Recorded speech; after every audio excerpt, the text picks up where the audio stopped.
Boa noite, meus irmãos, graça e paz. Todos vocês estão me ouvindo bem? O pessoal aí atrás está me ouvindo? Muito bem. Quem não estiver ouvindo, por favor, dê um glória a Deus, dê um aleluia. Meus irmãos, hoje vamos falar sobre a questão do otimismo em meio ao sofrimento. O cristão, ele tem a melhor condição entre todas as pessoas do mundo de ser uma pessoa otimista. Mas o nosso otimismo não é infundado. O nosso otimismo ele está fundamentado na pessoa do Senhor Jesus Cristo. Não está fundado em filosofias, não está fundado em pensamentos humanos, nas nossas capacidades, mas a nossa força, a nossa alegria, o nosso otimismo em meio às dores está no Senhor. Vamos abrir então a palavra de Deus lá no Evangelho de João, capítulo 16, versículo 33. João 16, 33. Um texto extremamente conhecido dos irmãos, texto muito falado, muito pregado e bastante pertinente, sobretudo nos dias de hoje. Apenas esse versículo, 16, 33. Tenho-vos dito isto para que em mim tenhais paz. No mundo tereis aflição, mas tende bom ânimo. Eu venci o mundo. Vamos orar, pedir para Deus abrir o nosso entendimento na recepção da sua palavra, porque nós sabemos que sem Ele nada podemos fazer. Oremos. Senhor Deus e Pai, obrigado por mais essa oportunidade, Senhor, de estarmos reunidos no Teu maravilhoso nome. Não existe nenhuma dignidade em mim, Senhor, para poder estar diante da Tua palavra, estar diante dos meus irmãos, para trazer a Tua palavra, a palavra que traz reforço, que traz ânimo, que traz o otimismo que vem do céu. Mas aqui estou, Senhor. Então, que a Tua palavra seja anunciada apesar de mim, e que apenas o nome do Senhor Jesus seja exaltado, glorificado e exaltado aqui nessa noite, assim como tem sido feito. Que a nossa vida, Senhor, seja devotada diante do Teu altar, que nós possamos, Senhor, sempre reconhecer a Tua grandeza em nossas vidas, e que possamos reconhecer que Tu estás conosco em todos os momentos de nossas vidas, nos momentos de dores, nos momentos de alegrias, nos momentos de ganhos e também naqueles momentos de perdas. Nós pedimos a Tua capacitação, Senhor. Fala conosco. É o que eu te clamo, te suplico, em nome do nosso amado Senhor e Salvador Jesus Cristo. Amém. Meus irmãos, Jesus aqui está num momento muito crucial do seu ministério. Depois de ter pregado aproximadamente uns 3 anos, e ter andado com os seus discípulos, ter sido perseguido, ter anunciado a vontade de Deus, ele agora está num discurso de despedida. Ele está se despedindo dos seus discípulos. Ele está se despedindo da sua primeira vinda. Nós sabemos que o Senhor vai retornar.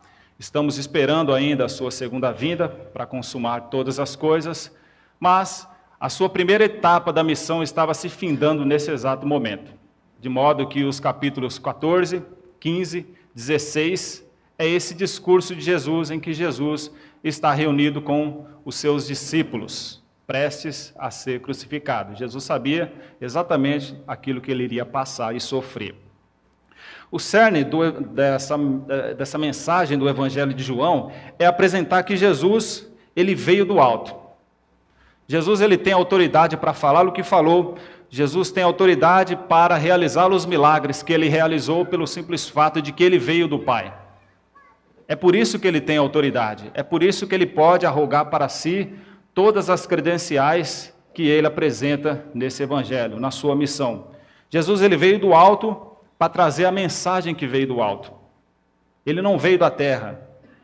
Ele veio para trazer o caminho que nos conduz a Deus. Eu não sei quantos dos irmãos dirigem, mas quando você está dirigindo e você não conhece o caminho, você fica meio desesperado. Imagina se você não tiver GPS, então, mas fica mais desesperado ainda.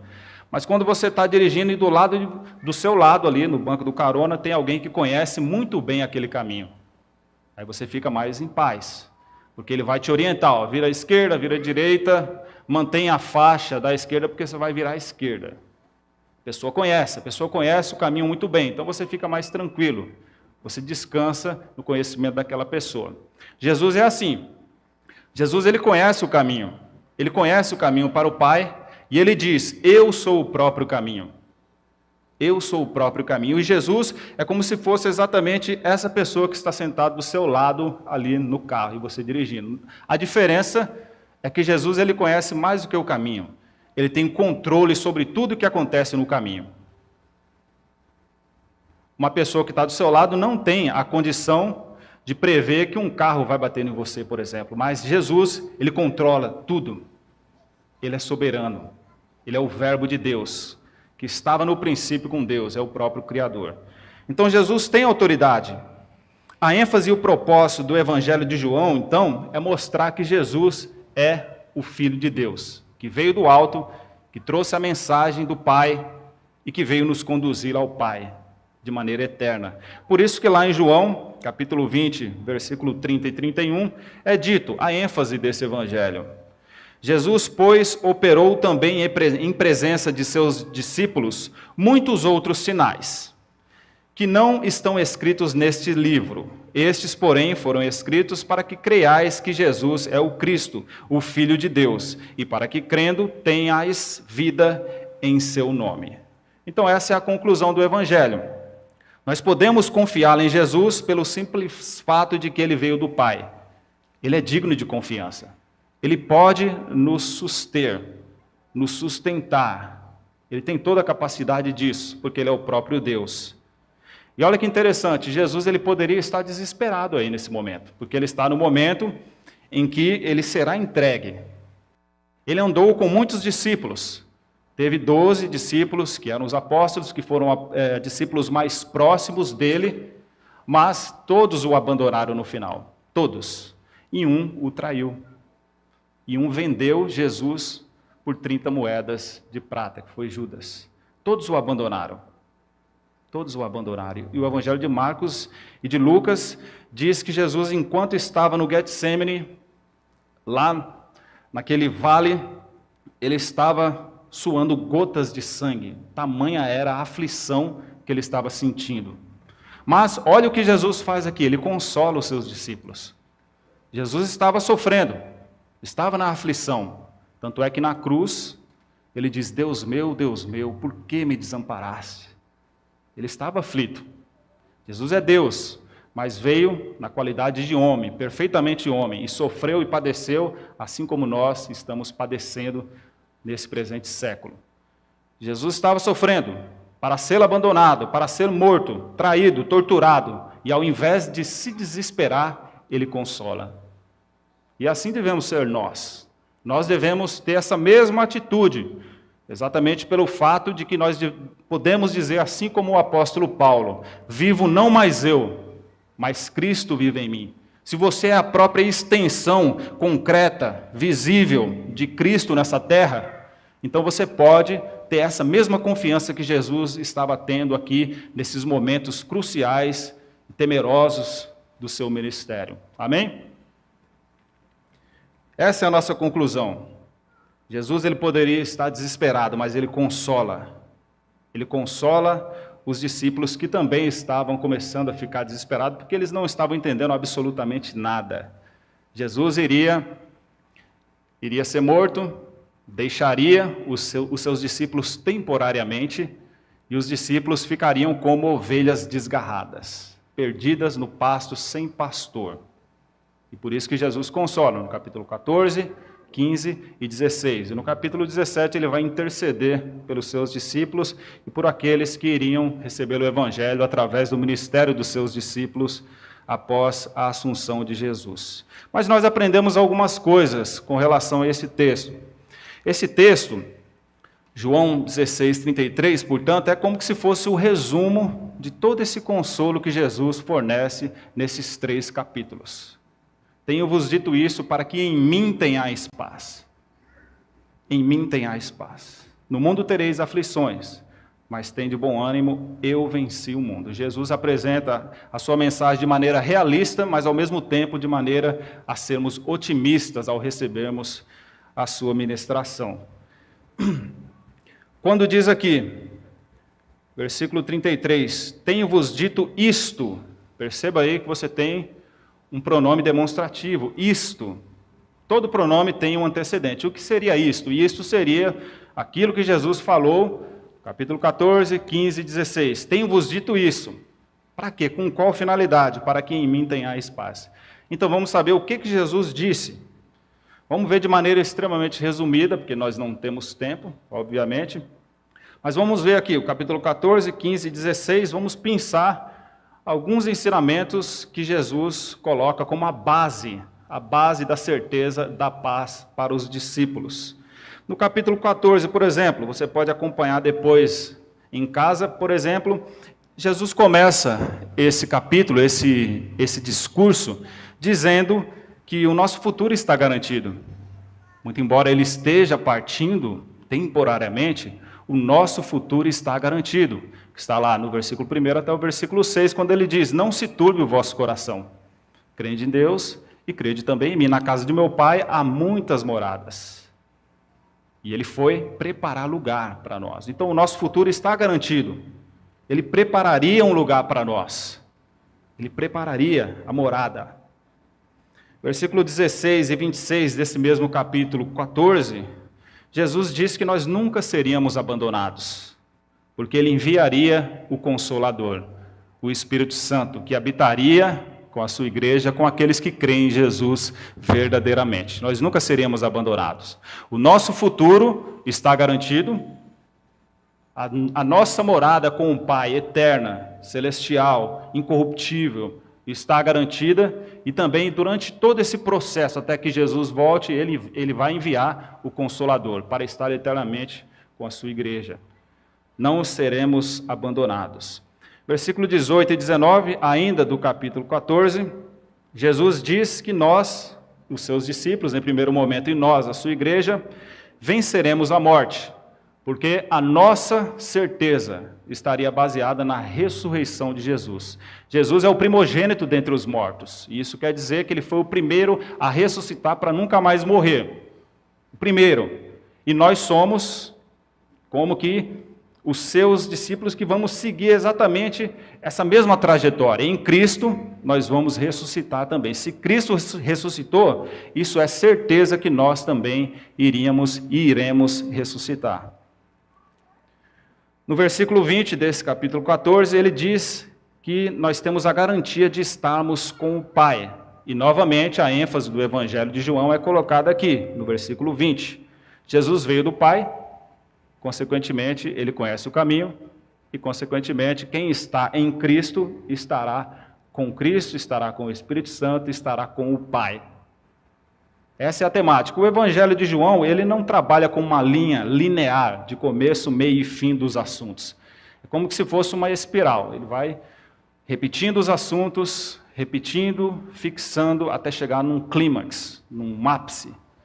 Essa aqui é a temática. Por isso que Jesus sempre vai dizer: eu vim do alto, eu vim do Pai, eu tenho autoridade. Os sinais que eu faço são para testificar a minha origem e a minha glória. Então perceba, Jesus está estimulando os seus discípulos que também estavam ficando com o coração apertado nesse momento. E uma das verdades mais impressionantes aqui nesse capítulo 14, e uma das verdades mais profundas que nós podemos aprender, estão aí em 2 versículos desse capítulo 14. Está no versículo 17 e 23, que você pode marcar aí, depois você vai ler com calma. Na verdade, vamos abrir aqui. Esse aqui vale a pena. Nós investimos um pouquinho de tempo. 14 e 17, olha só o que é dito. 14 e 17. O Espírito de verdade que o mundo não pode receber, porque não vê nem o conhece, mas vós o conheceis, porque habita convosco e estará em vós. Essa verdade aqui o apóstolo Paulo ele vai falar posteriormente também. Lá em 2 Coríntios, que o Espírito Santo habita em nós. Até aí sem novidade. Até aí sabemos que o Espírito Santo, ele tem morada na igreja. A igreja somos nós, pessoas. Pessoas feitas de carne e osso, pecadoras, falhas, e o Espírito Santo habitando em nós. O Consolador, o Paráclitos, está habitando em nós. Mas olha só o que diz aqui também. Versículo 17, o Espírito Santo habita em nós. Versículo 23, desse mesmo capítulo 14. 23. Jesus respondeu e disse-lhes: se alguém me ama, guardará a minha palavra, e o Pai o amará, e viremos para ele e faremos nele morada. Esses dois versículos, versículo 17 e versículo 23, estão dizendo que a própria Trindade habita naquele que crê no Senhor Jesus. Pai, Filho e Espírito Santo. Imagina o infinito. Imagina aquele que deu origem em toda a existência. Tudo que existe, visível e invisível, tangível, não tangível, foi criado por esse Deus que habita dentro de você. Pai, Filho e Espírito Santo. Olha só, Jesus disse: se alguém me ama de verdade, cumpre a minha palavra, e eu e o Pai faremos nele morada. Olha que interessante, faremos nele morada. É a mesma morada que ele disse que iria prepará-la ali no início do capítulo 14. Irei e prepararei para vós morada. A palavra grega moné, que pode significar uma morada simples, mas nesse contexto aqui é uma mansão. É uma mansão espiritual. Jesus poderia ter utilizado a palavra oikos, que é uma casa comum, mas ele utiliza a palavra mansão. Vou preparar uma mansão para vocês. E aqui, para nossa surpresa, ele faz de nós a sua própria mansão, a mansão da Trindade, você e eu, falhos e pecadores. Ele está preparando essa mansão para nós, ele foi preparar, mas nós, ao mesmo tempo, de maneira paradoxal, somos também a morada de Deus. O infinito, o eterno, o incorruptível, habitando em nós. É para consolar ou não é isso daí? Que privilégio, meus irmãos. Capítulo 14 fala essas verdades. Capítulo 15, se você deixar aberto aí. Capítulo 15, versículos 7, 8 e 16, Jesus diz que nós fomos eleitos pelo Pai. Fomos eleitos para que viéssemos a dar fruto e o nosso fruto permaneça. Então a nossa eficiência na obra de Deus, a nossa eficiência para com Deus depende do Senhor. Depende exclusivamente dele. No versículo 11 do capítulo 15, ele disse que a nossa alegria seria completa. Uma alegria que o mundo jamais poderia te dar, em hipótese alguma. E ele diz ainda no versículo 13 do capítulo 15, ele declara que entregará literalmente a sua vida pelos seus discípulos. Até o presente momento, se você ler o capítulo 16 e alguns capítulos anteriores, você vai notar que os discípulos estavam meio em dúvida acerca daquilo que Jesus iria passar. Para nós é muito fácil, porque nós temos todo o Novo Testamento, falando com todas as palavras, contando toda a narrativa, mas os discípulos ainda não sabiam exatamente quem era Jesus na sua plenitude, não assim como nós. Eles estavam aflitos. E Jesus exatamente diz, com todas as palavras, declara que entregará a sua vida pelos seus discípulos. No versículo 15 ele diz que nós somos amigos de Deus. Nós temos a proximidade com Deus. Aí ele chega, enfim, no capítulo 16, e ele começa a falar sobre a sua vitória. No versículo 11 do capítulo 16, ele diz que o príncipe deste mundo já está julgado. Olha aí, ele usa o verbo no passado, já está julgado, já está vencido. Como que Jesus venceu? Como que Jesus subjugou o príncipe desse século, que nós sabemos que é Satanás? Ele vence exatamente na cruz. A sua vida ilibada sem pecados, a sua vida perfeita como homem perfeito e a sua obra perfeita. Jesus, quando ele morre, quando ele entrega a sua vida e quando ele é ressurreto, ele vence. Ele é vencedor, mais do que vencedor. E ele já disse, antes de passar por tudo isso, se você reparar, no versículo 11 do capítulo 16, ele diz que o príncipe deste mundo já está julgado. Ele já está julgado. Se você voltar no capítulo 12, versículo 31, ele diz que este mesmo príncipe deste século, ele já será expulso deste mundo. Já será. Então a vitória já está garantida. A vitória já está garantida. Se você está com Jesus, você é mais do que vencedor. Não é à toa que essa foi a conclusão que o apóstolo Paulo recebeu lá em Romanos capítulo 8. Então, esse versículo 33 do capítulo 16 aqui de João é apenas um resumo acerca disso, acerca de tudo o que Jesus disse. Tenho-vos dito isto, para que em mim tenhais paz. Isto o quê? Isso que ele disse, capítulo 14, 15 e 16. O que a gente aprende com isso? A gente aprende que as palavras de Jesus, a palavra de Deus é o fundamento da nossa paz. Você tem lido a palavra de Deus? Está faltando paz? Se você está em paz, se você está em aflição, saiba que a palavra de Deus, ela vai te dar a paz que você precisa. A palavra de Deus, não a minha palavra, não a palavra de um filósofo qualquer, não a palavra de homens. A palavra de homens é uma coisa fugaz, irrelevante, mas Jesus, ele tem as palavras de vida eterna. Então é isso que a gente aprende aqui. Tenho-vos dito isto, para quê? Olha aí a finalidade, para que em mim tenhais paz. Então a nossa paz está fundada na palavra de Deus. Você tem lido a palavra de Deus? Se você tem lido a palavra de Deus, você pode ter paz. É impossível você não ter paz se você crer verdadeiramente, piamente nessa palavra. Essa é a nossa primeira lição. E o que é essa paz? Essa paz é muito mais do que a ausência de conflito. Quando a gente fala de paz, a gente pensa no antônimo que seria guerra, na oposição, no contrário. Mas aí está muito mais aquela ideia hebraica do shalom, a palavra shalom, que significa plenitude. Plenitude, prosperidade, a prosperidade real que vem de Deus. A paz, a tranquilidade, o bem-estar, a completude, a harmonia. Olha só quantos significados que está nessa palavra de Jesus, a paz, que é muito mais do que a ausência de conflito. Tem a ver a ausência de conflito também, é óbvio, mas é muito mais do que a ausência, mas é completude em Deus. Tenho-vos dito isto, a minha palavra, para que em mim tenhais paz. E a paz de Jesus, ela é incomparável, incomparável. Por isso que aqui em João 14, 27 é dito: deixo-vos a minha paz vos dou, não vou-la dou como o mundo a dá, não se turbe o vosso coração, nem se atemorize. Essa é a paz de Jesus. É uma paz perfeita. A paz do mundo, ela está baseada em dinheiro, em saúde, em estabilidade, em sucesso profissional, em uma vida amorosa bem realizada. Essa é a paz no mundo. A paz do mundo está baseada em coisas que você possui ou deixa de possuir. Está nisso.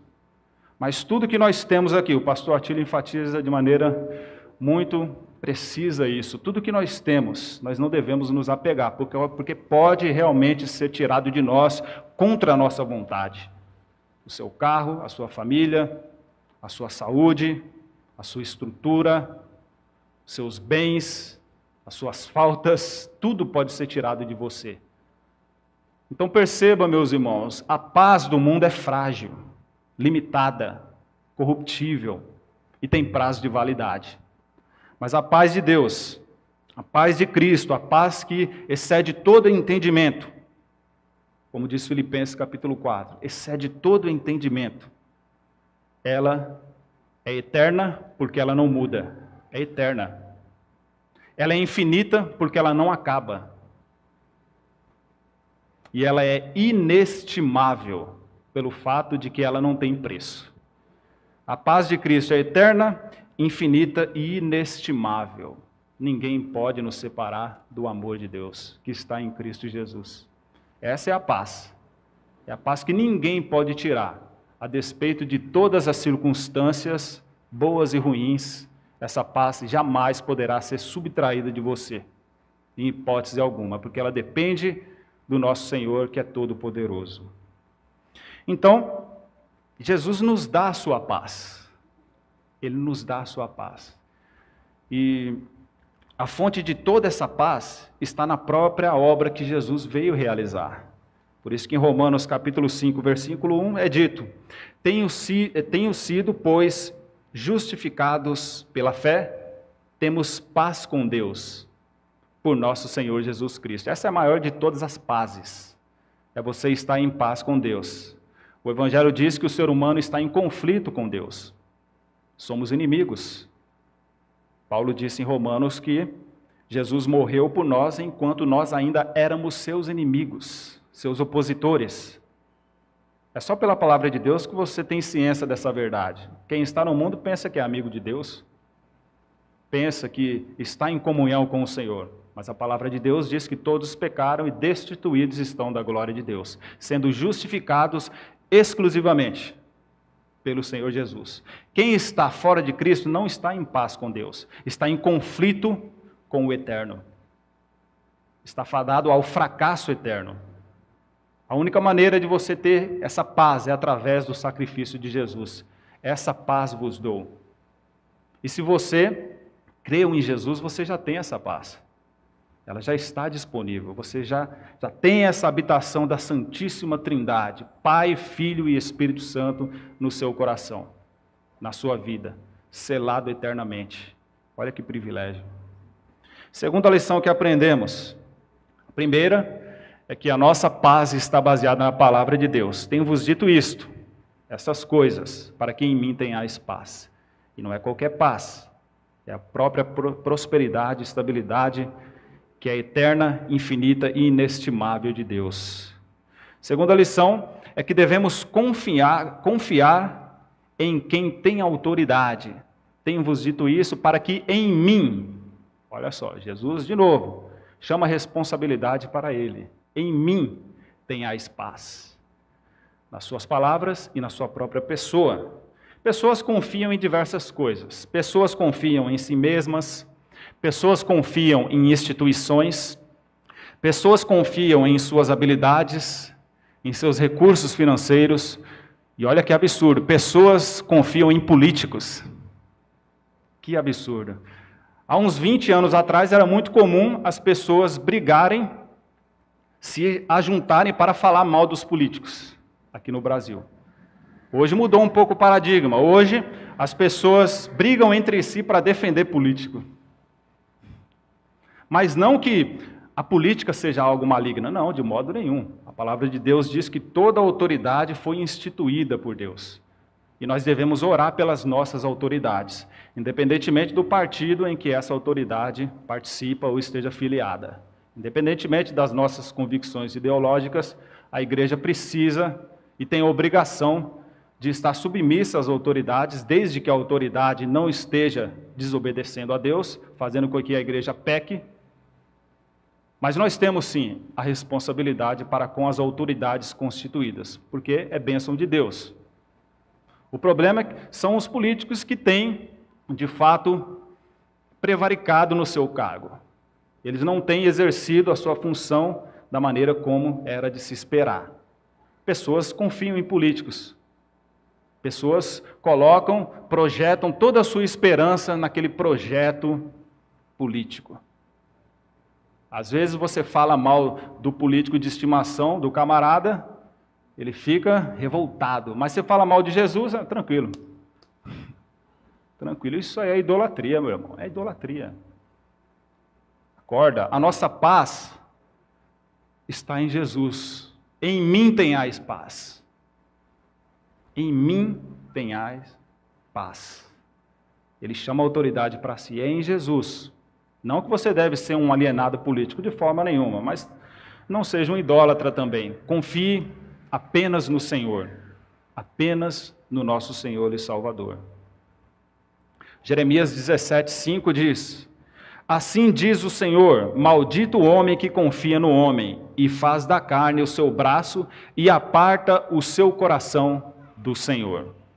Olha só o que o texto diz.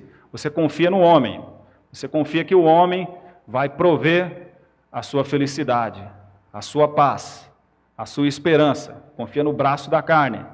Se você fizer isso, consequentemente, você vai apartar. Olha o que diz o final do versículo. Você vai apartar o seu coração do Senhor, porque você não pode servir a dois senhores. Você não pode ter no seu coração Deus e um outro ser humano. Não é possível. São duas realidades incompatíveis. Maldito o homem que confia no homem. Devemos confiar em Jesus. Ele tem palavras de vida eterna. Ele tem. Por que nós não podemos confiar em pessoas? Por dois motivos básicos e simples que a palavra de Deus nos anuncia. É que nós somos limitados. Quando você empresta o dinheiro para alguém, você espera que essa pessoa vá te pagar. Mas pode acontecer algum problema financeiro na vida dela e ela não vai ter condições de te pagar, porque ela é limitada. Nós somos limitados. Às vezes nós não queremos pisar na bola com uma pessoa, mas pelo fato de sermos limitados, pelo fato de não termos controle das circunstâncias, nós vamos pecar contra aquela pessoa pelo fato de sermos limitados. Primeira razão. Segunda razão é que somos pecadores. Às vezes fazemos o mal contra as pessoas porque somos maus. Por isso que não devemos confiar. Devemos confiar em Jesus plenamente, como a fonte da nossa paz, como a nossa base inabalável. Jesus, Ele é perfeito, Ele é ilimitado e Ele é santo. Então você pode confiar em Jesus, que Ele é a base da nossa certeza. Devemos confiar em Jesus por duas razões também. Primeiramente, porque Jesus, devido a quem Jesus é, essa é a primeira razão. Devido a quem Jesus é, você pode confiar. Quem é Jesus? Jesus é o verbo que se fez carne e habitou entre nós. É o que diz aqui em João. Abre aí comigo. Ainda João, volta algumas páginas no versículo 1. Olha quem é Jesus. Aqui no prólogo do Evangelho de João, Jesus já é apresentado de maneira bem evidente na sua identidade. João, capítulo 1, versículo 1, diz: no princípio era o Verbo, e o Verbo estava com Deus, e o Verbo era Deus. O Verbo aí é Jesus, tá? Porque se você for no versículo 14, diz: o Verbo se fez carne e habitou entre nós. O Verbo é o quê? A palavra. João ele está fazendo um eco aqui a Gênesis capítulo 1. No princípio criou Deus os céus e a terra. E disse Deus, olha a palavra, olha o verbo. Palavra verbo, palavra logos aqui, significa palavra. Jesus estava com Deus no princípio. E disse, haja luz, e houve luz. Haja isso, haja aquilo outro, etc, etc, etc. Jesus estava na criação. E o Espírito Santo, conforme Gênesis capítulo 1, pairava sobre a face das águas. Jesus estava lá. No princípio era o Verbo estava com Deus e o Verbo era Deus. Ele estava no princípio com Deus. Todas as coisas foram feitas por Ele e sem Ele nada do que foi feito se fez. Olha só. Isso derruba, por exemplo, a tese das testemunhas de Jeová que diz que Jesus foi a primeira criação de Deus.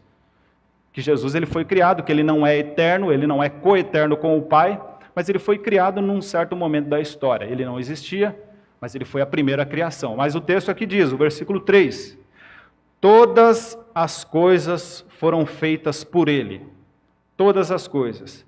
E sem ele, sem o Logos, sem o Verbo, nada do que foi feito se fez. Então tudo que está na qualidade de ser feito, tudo que é criatura, foi feito através de Jesus. Então Jesus não pode se enquadrar nessa categoria de ser uma criatura, porque nada do que foi feito sem Jesus. Ele é o próprio agente eterno da criação.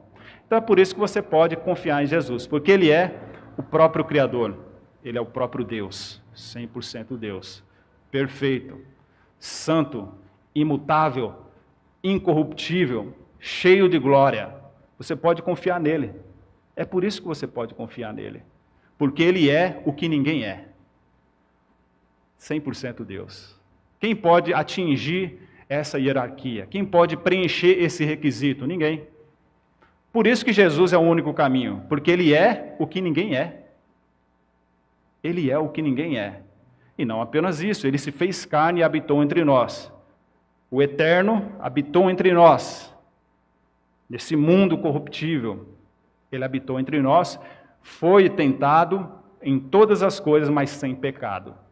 Ser humano perfeito. Não deve nada para Deus.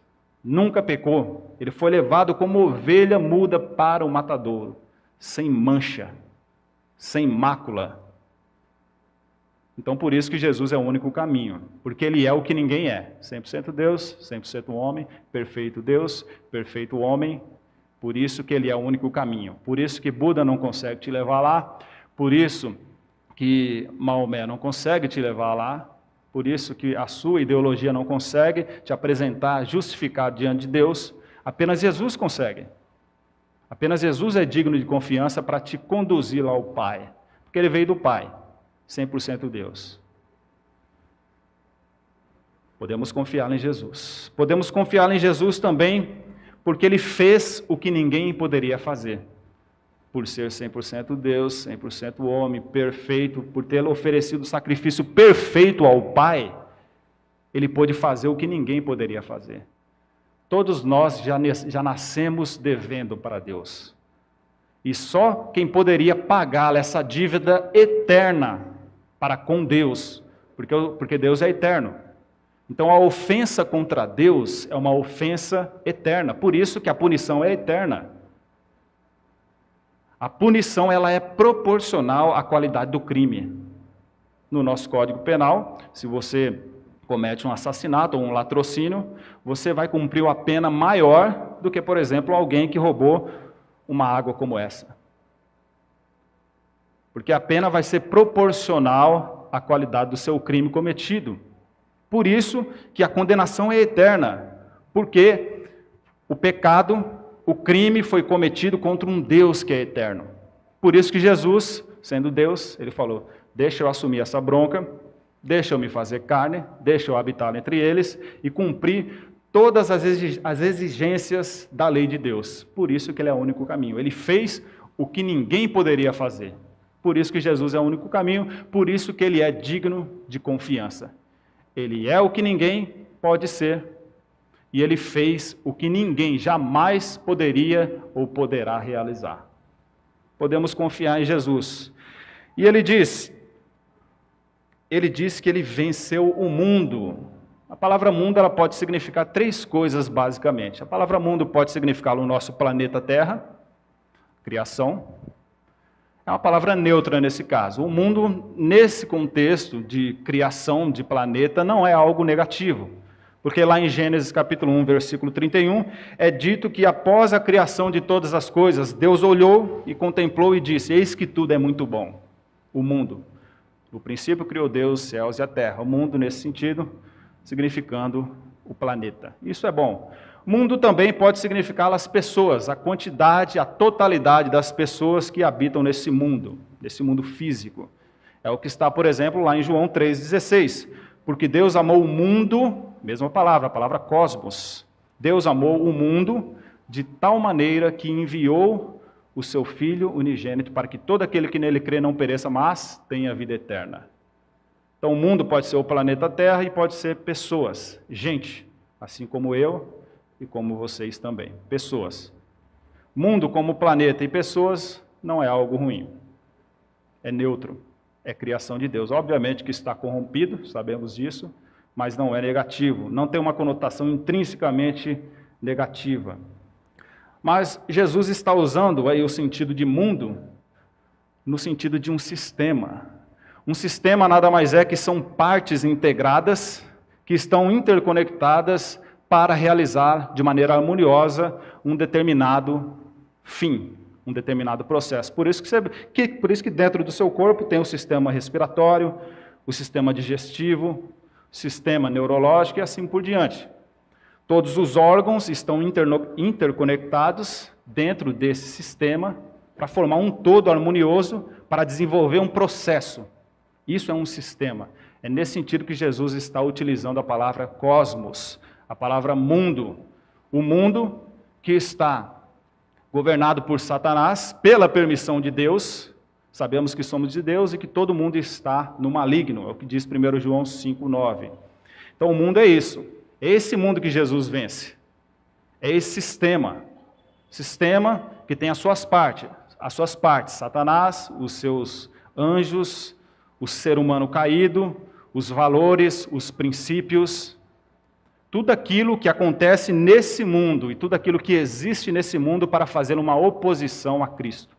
Esse é o mundo, é o sistema, as partes integradas para se opor diretamente à vontade de Deus. É esse sistema. E Jesus disse, eu já venci esse mundo. Ele nem havia morrido ainda. E ele usa o verbo no passado. Eu venci o mundo. Eu já venci o mundo. Você não precisa temer. A vitória já está garantida. Eu garanto. É Jesus falando, tá? Não sou eu que garanto, não. Jesus garante. Ele garante. Por isso podemos ter confiança. Em quem você está confiando? Em quem você está colocando a sua esperança? Se você colocar a sua esperança em você, você vai ficar profundamente abatido, você vai desenvolver uma síndrome do pânico, uma depressão, porque você estará colocando a sua esperança em algo que é finito, limitado e pecador.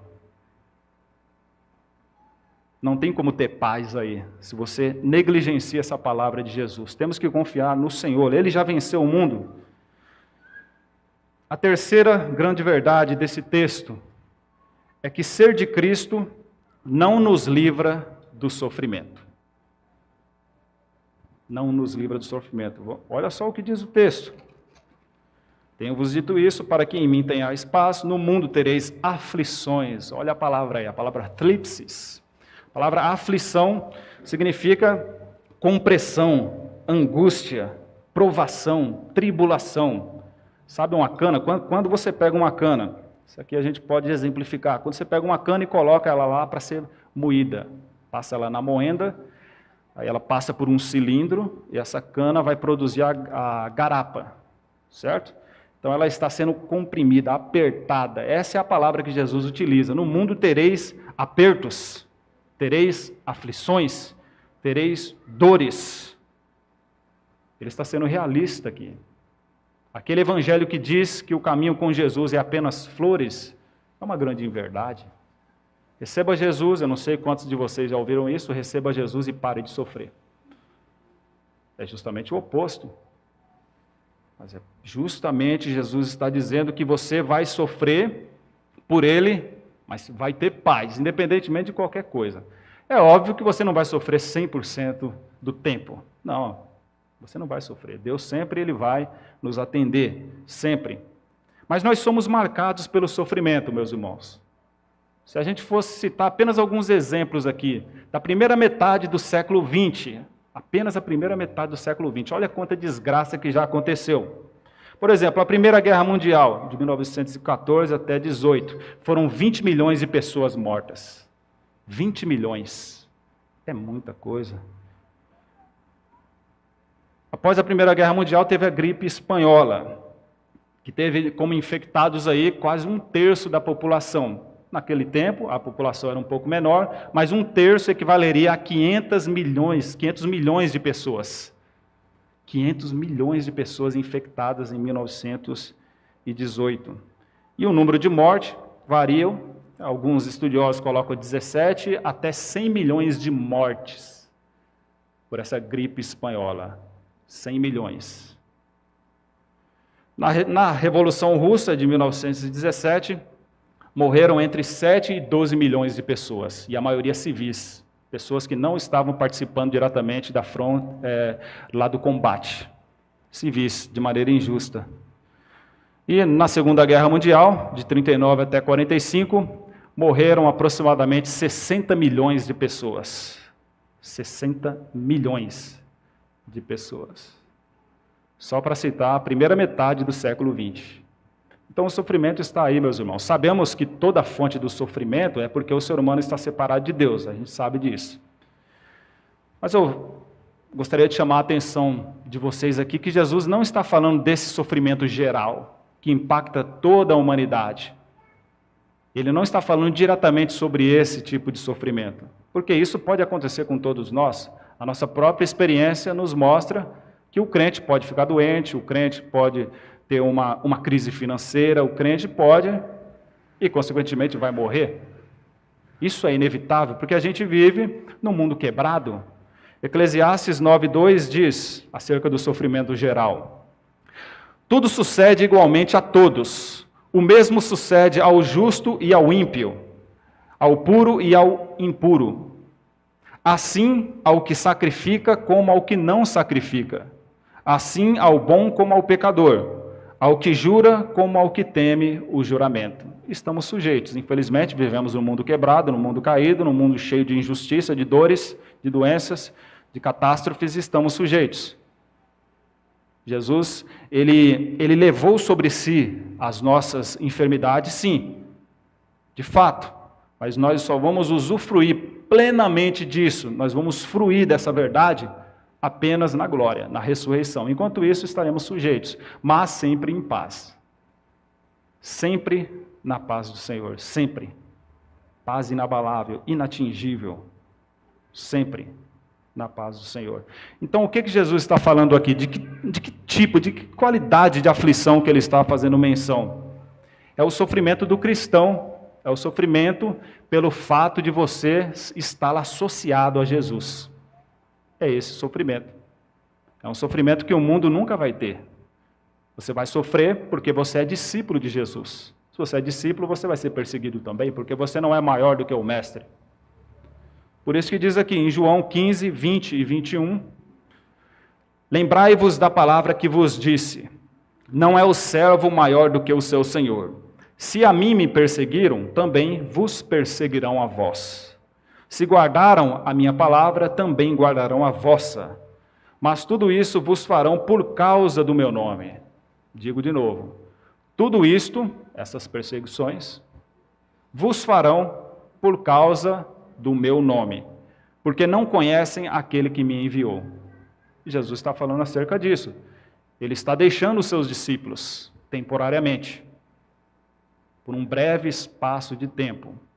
Ele iria morrer, depois de 3 dias, ele seria visto de novo, ele seria ressurreto, e depois ficaria 40 dias com os discípulos e subiria aos céus. Mas no mundo tereis aflições, justamente pelo fato de você estar ligado em Cristo. Por isso que o apóstolo Paulo diz, todos aqueles que querem piamente viver em Cristo Jesus, padecerão perseguições. 2 Timóteo capítulo 3, versículo 12, ele diz isso, justamente pelo fato de você ser discípulo de Jesus. É esse sofrimento. Mas a nossa razão de otimismo, e aqui a gente conclui, qual que é a razão do nosso otimismo, independentemente de tudo isso, desse sofrimento? É a última parte do versículo. Eu venci o mundo. Como que Cristo venceu o mundo? Pela sua morte, pela sua ressurreição, pela sua glorificação juntamente com o Pai. Pelo fato de Jesus ter morrido, mas ter ido já preparar lugar para conosco. De modo que se você partir agora, hoje, você já está na presença de Deus. Você pode ter aquilo que dinheiro nenhum pode te dar. A segurança que ninguém pode te proporcionar. Já está aqui gratuita em Cristo Jesus. Verdades eternas. Dinheiro nenhum pode tirar de você. Conflito nenhum, dor nenhuma, pandemia nenhuma, perda nenhuma pode tirar essa certeza de salvação. Colossenses capítulo 2, 14 e 15 diz, havendo riscado a cédula que era contra nós nas suas ordenanças, a qual de alguma maneira nos era contrária, e atirou do meio de nós, cravando-a na cruz. E despojando os principados e potestades, os expôs publicamente, e deles triunfou em si mesmo. Jesus, ele triunfa na cruz, quando ele cumpre a lei de Deus. Paga pelos nossos pecados, ele triunfa, ele vence o mundo.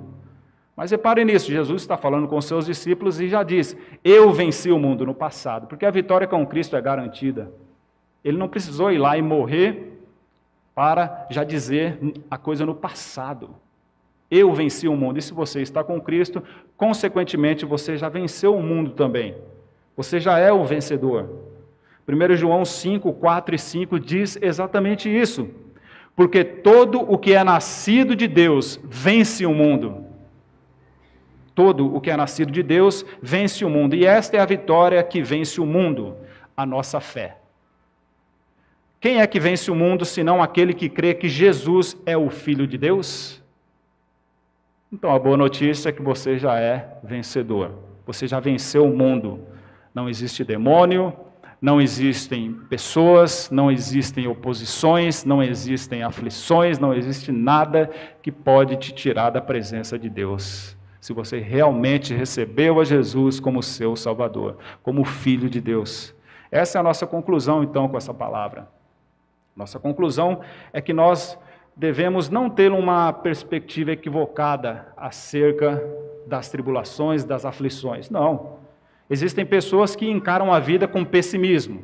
Essa é uma atitude equivocada. A partir do momento que você entende João 16:33, você não pode ter uma visão pessimista da realidade. Uma visão pessimista é você olhar as coisas sempre pelo lado ruim. Sabe aquela pessoa que está sempre reclamando? Sempre vendo aquilo que é ruim? O copo sempre está meio vazio, nunca meio cheio. É um clichê isso aqui, né? Mas existem pessoas que encaram a vida assim, de maneira pessimista. Aquele que realmente guardou essa palavra de Jesus, jamais será uma pessoa pessimista. Jamais. Mas ela também não vai ser uma pessoa ingênua. Não. Jesus diz, eu venci o mundo, mas no mundo tereis aflições. Em mim, em Jesus, paz. No mundo, aflição. Duas verdades que caminham lado a lado e concomitantemente, juntas, sofrimento e paz. É como que se você fosse uma árvore plantada ali no ribeiro das águas, firme, com uma boa raiz. A raiz está boa, está firme, inabalável. Aí vem o vento, vem a tempestade, balança um pouquinho o tronco, balança um pouquinho, derruba eventualmente ali um galho, as folhas, mas se mantém, independentemente do vento, independentemente da força e da intensidade da tempestade. A raiz está firme, está firmada, solidificada na palavra de Deus. Assim somos nós. Aflição e paz, caminhando juntas, nesse mundo que ainda é o mundo quebrado. Ainda não estamos no céu, eu não sei se você percebeu isso, mas ainda não estamos. Estamos aqui sujeitos a todos esses sofrimentos, estamos sujeitos a padecer por Jesus. Assim como ele sofreu, nós também devemos estar preparados. A diferença é que a vitória já está garantida. Por isso devemos celebrar e agradecê-lo ao nosso Senhor. Não devemos nem ser pessimistas, olhar sempre o lado negativo. O lado negativo está aí. Jesus ele não mente para ninguém. Ele foi bem claro, no mundo tereis aflições, apertos, sobretudo por conta de mim, por conta de Jesus, sempre. Enquanto você não for glorificado, você estará exposto a isso. Não podemos ser pessimistas, mas também não podemos ser ingênuos. Aí está a realidade, o sofrimento está aí. Então, qual que é a postura correta diante de tudo isso? Diante desse tempo que estamos passando? É uma postura de otimismo. O otimista não é o ingênuo. Às vezes a pessoa usa a palavra otimista como ingênuo, pessoa que ignora a realidade, é um negacionista do mal, do sofrimento. Não é isso. O otimista é aquele que olha sempre pela perspectiva do lado bom. Qual é o lado bom? Cristo está em nós. Independentemente do sofrimento, independentemente das dificuldades, apesar das dificuldades, nós podemos ver o lado bom de tudo, pelo simples fato de que Deus está no controle. Então você não pode se desesperar. Se você está desesperado, é porque você não entendeu essa palavra ainda. Você pode até ter ouvido, mas essa palavra não foi encarnada na sua alma ainda. Então podemos ter essa visão de otimismo, tá, meus irmãos? Porque devemos confiar em Jesus. Devemos confiar em Jesus porque Ele veio do Pai. Devemos confiar em suas palavras, em suas obras que testificam da sua natureza. A ressurreição de Jesus é a certeza de que nós somos vencedores com o Senhor. Somos vencedores. No mundo tereis aflições, mas tende bom ânimo, eu venci o mundo. Oremos. Senhor Deus e Pai, obrigado mais uma vez pela Tua palavra, que foi anunciada aos meus irmãos, às minhas irmãs. Que essa palavra, Senhor, traga esperança, traga confiança para essa igreja que está aqui em Guanás e para esses irmãos e irmãs que estão ouvindo também pelo YouTube e pelas redes sociais. Meu Pai, capacita-nos, Senhor, para vivermos sempre à luz dessa certeza, a certeza de que o Senhor é vencedor e que nós somos vencedores porque estamos unidos a Cristo. Eu oro, te agradeço, te louvo e celebro a tua palavra em nome de Jesus. Amém.